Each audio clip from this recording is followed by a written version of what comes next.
One day I was at work and I came home and my mother was what I thought taking a nap on the couch, and I went upstairs to my room, was there for an hour. My friend came over, I ran downstairs to open the door, and my mom didn't really take naps. She was a busy woman. So I thought that was kind of strange, but I was also kind of happy that she was. I thought, okay, maybe she's taking care of herself. And then when we stayed up there for another hour, and then we came back down to leave, and when I saw she was still on the couch, I knew something was wrong. And so I went over to her and saw that her forehead was lined with these blue spots. So I just knew right away that my dad had done something to her. So that was kind of like as if somebody shut the door, turned off the light, and I was like, okay, this is my new future. It's never going to be good again. And it really just made me super judgmental to other people, and just continued to remind me that there was nothing I could do to change this situation that I had.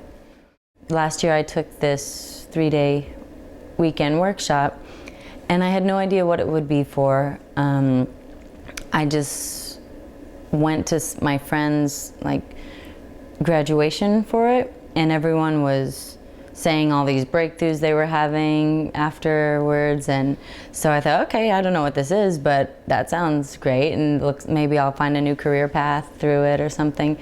And what ended up happening was it honestly gave me a sense of humanity. We were working through different issues, but they all had the underlining theme of fear or anger or jealousy or despair. I called up old friends, I called up my sister, I called up all these ex-boyfriends, apologized for times that I was mean, or I really tried to set things right with them. And it was in creating that list that I remembered the pink elephant in the room, my dad. My dad is also a person dealing with X, Y, and Z, with anger and loss and frustration.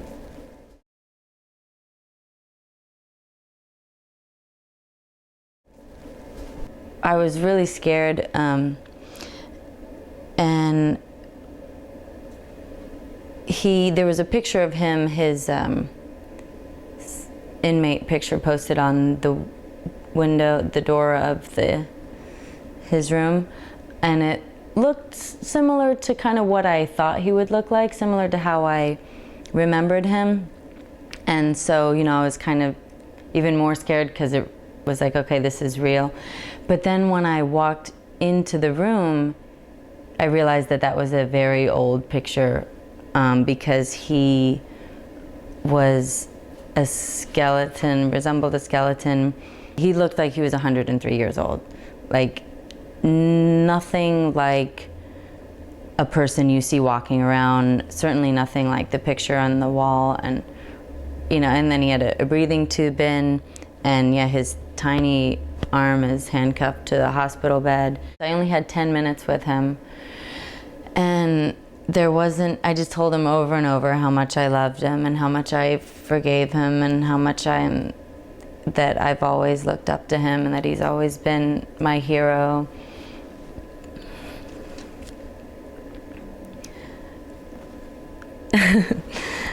And really sad. Yeah, the connection of just being in the same, being able to see the situation from the greater sense, no conversation was necessary, no apology was necessary. The sadness or the grief about my mom being gone is I still miss her just as much, but it's as if there's this other, that whole dark half of the about how it happened and all, that isn't there anymore. Because I just understand that these are people we're dealing with, and people are capable of making mistakes, you know? And I'm not trying to simplify it, but that's to me what it comes down to.